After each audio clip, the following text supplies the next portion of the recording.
In a quiet little town, hidden between misty hills and cobblestone streets, lived an old clockmaker named Mr. Alaric. His tiny shop, called Timeless Wonders, stood at the corner of Maple Street. The windows were filled with clocks of every size. Some chimed like music boxes. Others ticked softly like whispers. Mr. Alaric wasn't an ordinary clockmaker. People said his clocks didn't just tell time, they held memories.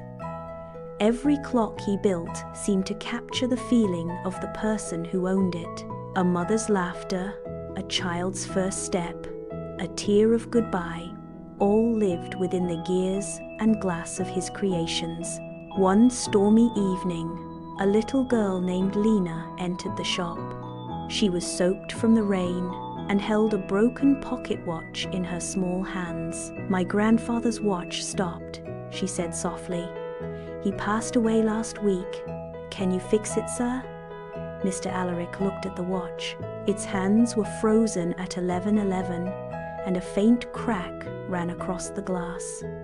He smiled kindly. "I'll do my best, my dear. Come back tomorrow." That night, the clockmaker placed the watch on his workbench. The rain outside fell harder, and thunder rumbled like an angry drum. When he opened the back of the watch, a strange golden light flickered inside. He frowned. This isn't normal. He adjusted a tiny gear, and suddenly, the whole room began to glow.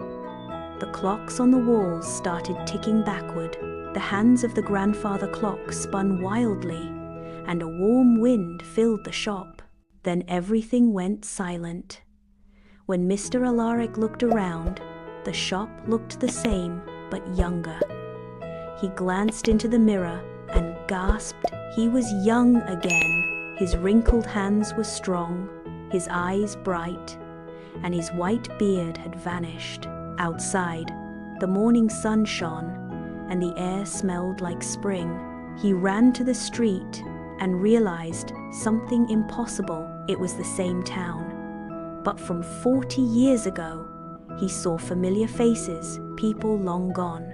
He even saw himself, a younger version, opening his first shop. Tears filled his eyes. The watch, it turned back time. For hours, he wandered through memories. He saw his wife, Evelyn, laughing in the garden. He saw little children buying their first pocket watches.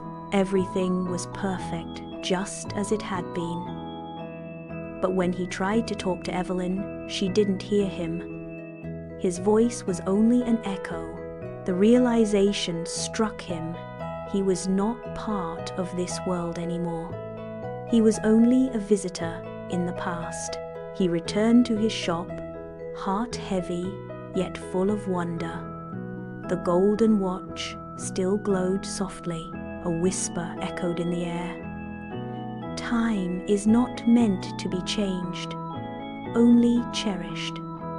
He gently touched the watch again, and in an instant, the golden light swallowed him. When he opened his eyes, he was back in the present old once more, the rain still tapping on the window. The little watch ticked again, perfectly repaired. Its hands moved slowly, peacefully. The next morning, Lena returned. Mr. Alaric handed her the watch, now shining like new. "It's fixed," he said with a gentle smile. "But remember, my dear, time is the most precious thing we have. Use it well." Lena smiled, clutching the watch. "Thank you, sir." As she left, a soft chime echoed through the shop.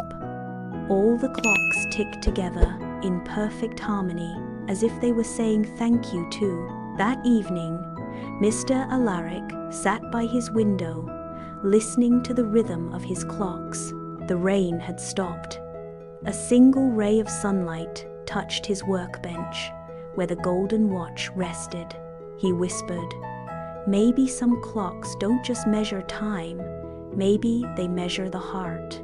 The shop fell silent except for the gentle tick-tock, tick-tock, marking not the passing of time, but the beauty of every moment.